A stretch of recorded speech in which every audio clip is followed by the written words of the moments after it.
people and get tested. Thank you. And thank you for that commercial break. As we move on today, we welcome Steve Silver to the stage.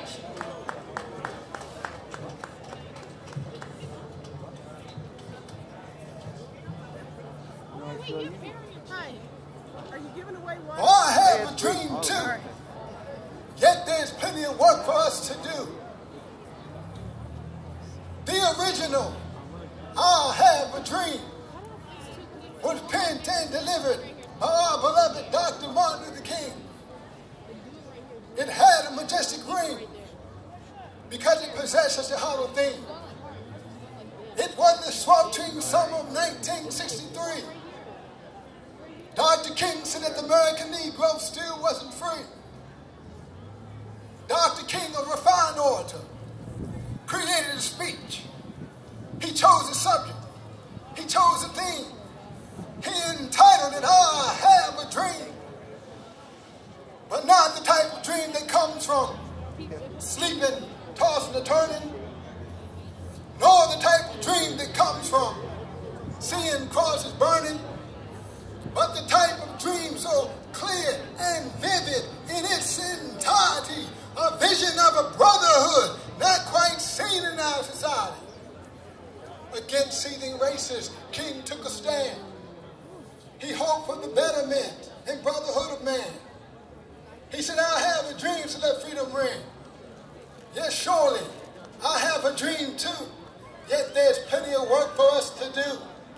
Because there's a time and place for dreaming. But now, America, it's time to wake up, make up, or prepare to break up. Young Black America, it's a new day. We're looking to you, so have a dream too. Because there is nothing that we as a people can't get through. In my lifetime, we were cussed at, fussed at, hit by bottles, hit by sticks, by bricks, kicked, spit upon, hit with logs, bit and mauled by police dogs, bulldozed and water hosed. Yet we as a people continually rose. One thing's true, America, you can't continue to do the dirt you do.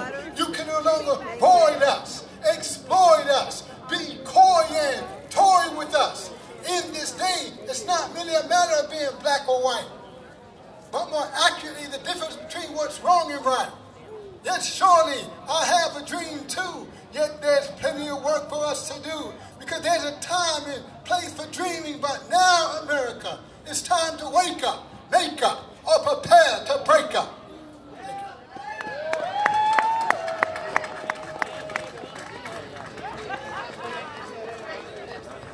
Okay, we would like to thank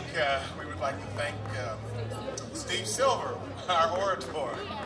Also, we have a number of folks here, and we've got the president of the Washington Teachers Union, Nathan Saunders. We'd like him to come up and give us a word.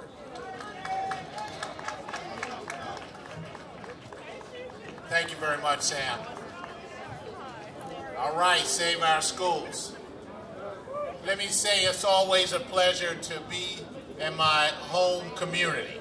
I live about 2 blocks from here in Ward 8, and it's wonderful when we have events like this in our neighborhoods and in our community. I want to say today is again a special day, not only for you, but also for me.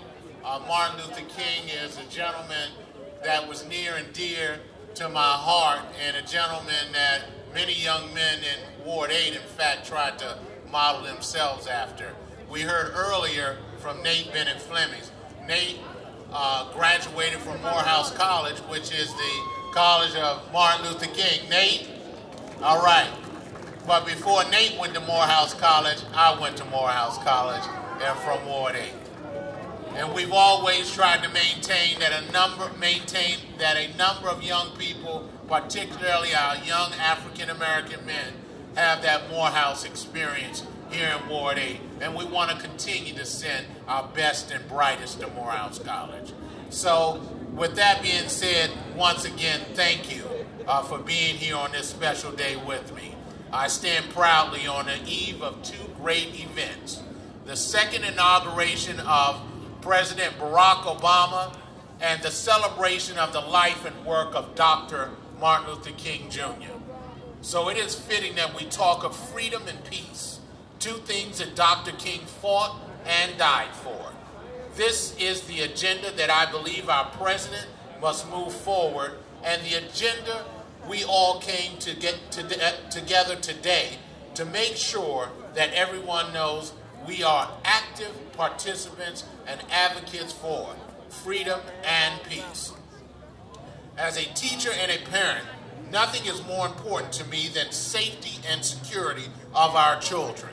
As adults, we are charged with the duty of protecting them from harm. We certainly do not expect the biggest danger to our children could be at their school.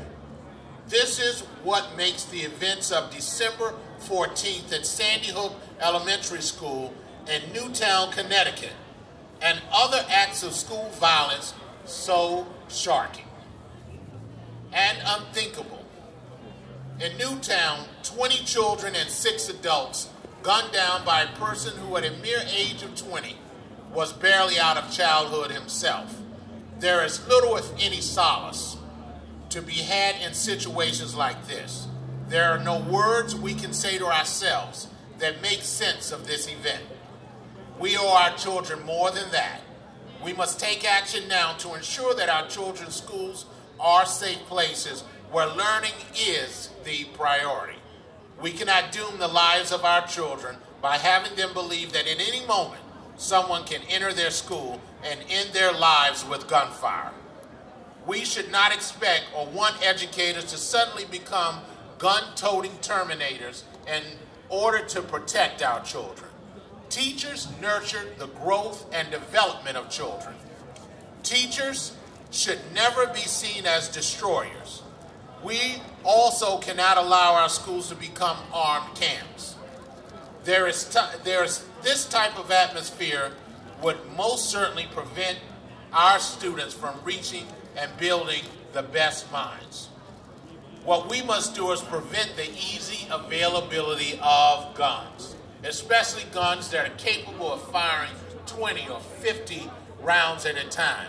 Although gun enthusiasts may say that the weapons are used for hunting, we can clearly see from the shootings of Congresswoman Gabrielle Gifford to the horror in Aurora, California movie theater and the senseless murders that take place on our city streets that we all know too clearly about, that these weapons are being used to destroy human lives.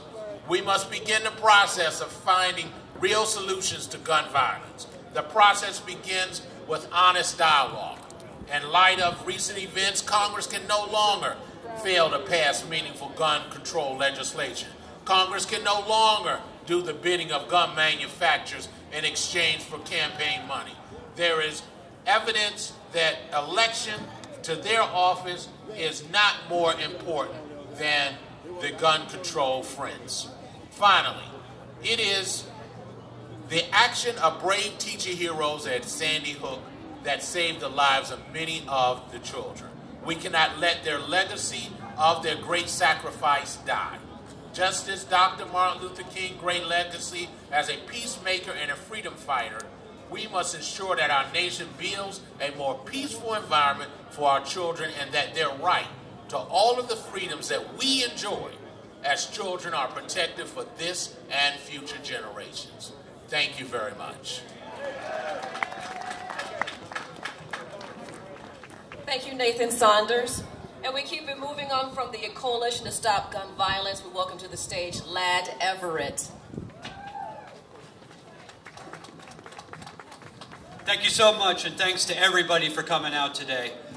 45 years ago, this country's greatest champion of nonviolence was taken from us by an assassin's bullet. Reverend Dr. Martin Luther King Jr. was a man who lived without fear. He was a man who lived and dedicated his entire life to spreading peace throughout our land. He was in a country, even at that time, that was reeked and racked by horrific gun violence. When John F. Kennedy, our president, was taken by an assassin's bullet himself, Dr. King penned the following words. Dr. King said, "By our readiness to allow arms to be purchased at will and fired at whim, by allowing our movie and television screens to teach our children that the hero is one who masters the art of shooting and the technique of killing, we have created an atmosphere in which violence and hatred have become popular pastimes." I think Dr. King would look at our country today and tell us, you still have a lot of work to do to get to that promised land. We are still in a nation that glorifies guns, that glorifies violence, and that allows our children to be exposed to horrific horrors, whether we're talking about right here on the streets of D.C. or in Newtown, Connecticut, or in any other state across this country. But I think Dr. King would also look at us in this moment and see this as a time of tremendous hope. I hope everybody right here, right now, watched that press conference that President Obama gave the other day talking about his gun reform proposals. Our president stood up for us. I hope everybody is aware of that. After 4 years of silence on this issue, our president stood up for us, looked the